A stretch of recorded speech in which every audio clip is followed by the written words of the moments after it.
What's up? It's Drone News. We've got new photos of the DJI Mavic 4 Pro, which have surfaced again from, you guessed it, Jasper Ellens and Quadro News. Part 108 is under a regulatory freeze. It's change in government, it happens. Amazon has suspended their drone delivery after a crash at their test facility in Oregon. A man with paralysis is able to control a virtual drone using just his mind.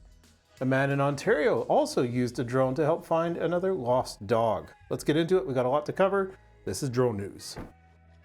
The Mavic 4 Pro has been spotted being tested in yet again what looks to be one of the sketchiest ways we've seen keeping a drone hidden. Like, come on, like what is the point of corporate secrecy? Late last week, both Jasper Ellens, or X27, and Quadro News leaked this photo of the alleged Mavic 4 being tested in the wild. It's pretty clear that they didn't have enough room on the testing station because it looks like they just threw a piece of fabric over top of the drones and duct taped it all together in hopes that no one would notice this contraption that has been put together. Come on. The photo depicts an alleged Mavic 4 Pro being tested beside other flagship products like the Air 3S, a OnePlus phone, maybe the Sony a7 IV if we zoom in on the Max. Didn't we see this a little while ago before? Like, this seems like they're just doing a whole bunch of sensor comparison tests. Hopefully that means good results. The camera design does look to be pretty much identical to the original one that was leaked in the photo we saw back in September, going for that circular look with probably some fairly substantial upgrades. Rumors are saying it's probably still going to be a Micro Four Thirds, but a new generation of this sensor. It's pretty clear that DJI is doing a bunch of internal testing to see where this new camera is going to stack up against the current landscape of prosumer cameras.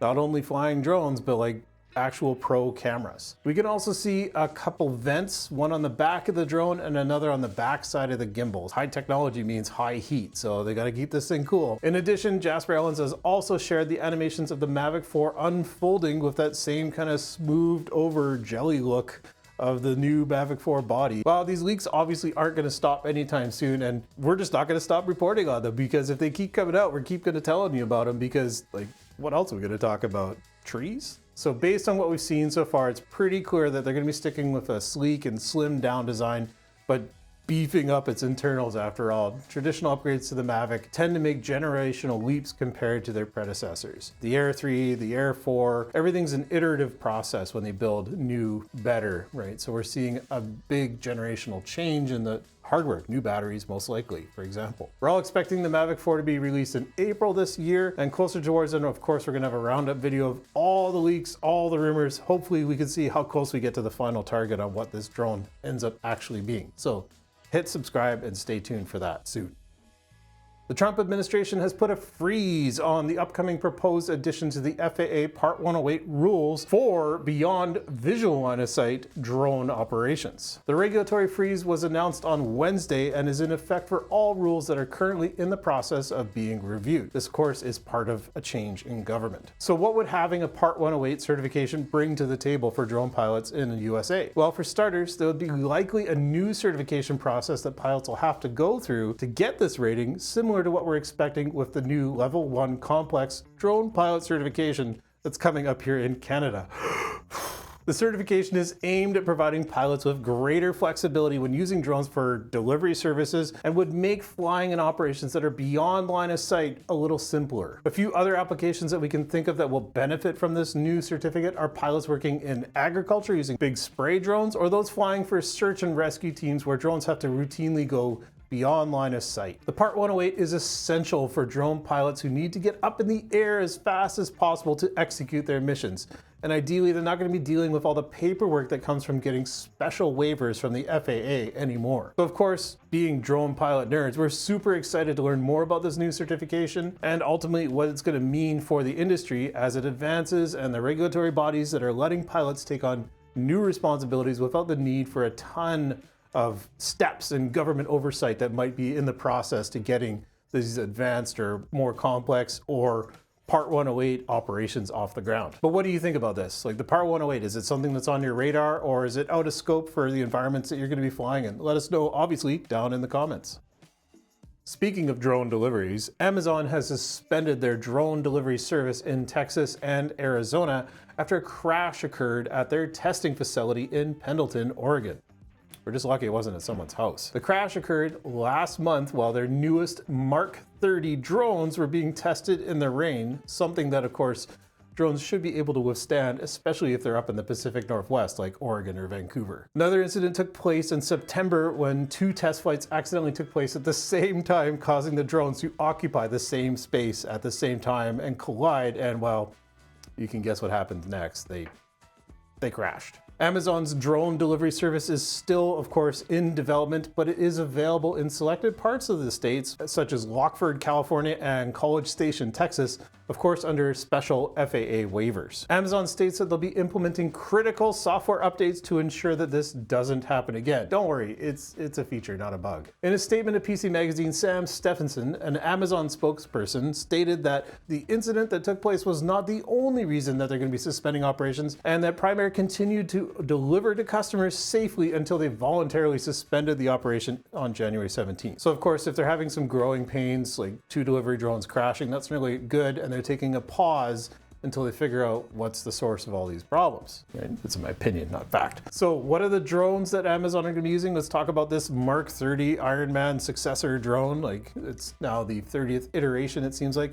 It's going to be much quieter than their predecessor, have real-time obstacle avoidance, and the ability to carry packages that weigh up to 5 pounds. The design of the drones is definitely something to take notice of. It's a 6-rotor design that lands like a hexagon. It takes off vertically and lands vertically, and then tilts sideways to fly in forward flight, so it's more efficient. If you're interested, we've made a whole podcast that dives into what the future holds for drone delivery in Canada. We always want to know what you think about drone delivery. Are you excited about it and the possibilities it brings, or is it just something that you don't really think we're going to see outside of movies and sci-fi, or is it something that's going to actually show up and deliver a hot dog to your front porch? So let us know in the comments.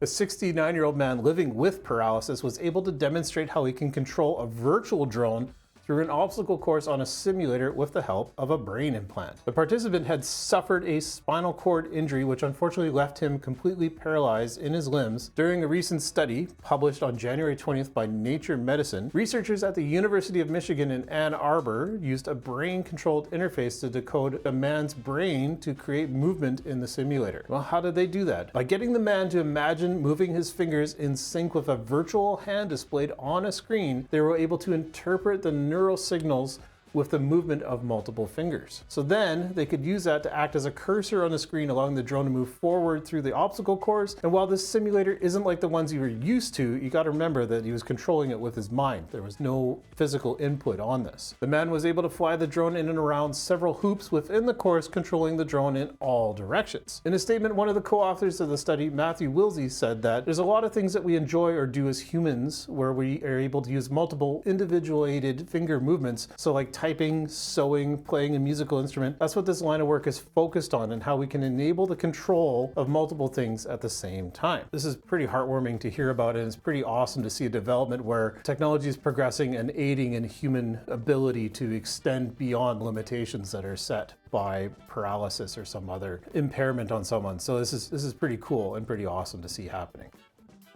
A videographer based in Ontario has helped a man find his dog with his drone after it's been missing for 5 days in the snow. After being contacted by the man who lost their dog, Nolan Denhart began searching for the golden Labrador named Honey, not the code stripping website, with his drone. The two began looking within a 5 square kilometer area from above, and after almost giving up hope, they decided to check one last spot, and wouldn't you know it, that was exactly where the dog had been. It's always the last place you look is where you find something. Honey looked to have gotten stuck in a fairly large dip in what looks to be an abandoned area, and needless to say, was pretty happy to be getting out of there. Thankfully, the owner and Honey were reunited, and the pilot, Nolan, was left with an immense feeling of happiness and fulfillment. And I'm pretty sure that Honey was either a good boy or a good girl. It seems like more and more of these stories are popping up, and it's super cool to see that people are using drones for good. And really, like, whether you're flying a micro drone or a fully kitted out brand new Matrice 4 thermal, there's always an opportunity to use your drone for good and help others that are in need around you. So that's it for this week. Be sure to catch our podcast this Sunday at 10 o'clock Pacific, where we'll teach you how to plan and effectively prepare for another commercial drone shoot. In the meantime, check out last week's episode where we teach you how to shoot and edit a hyperlapse for stunning aerial video using raw photos. Don't forget to like, subscribe, and hit that notification bell, please. We see so many people coming back every week that are not subscribers. It really helps us grow the channel, and we really appreciate you guys taking the time to watch our content. We'll see you next week. Thanks again for watching.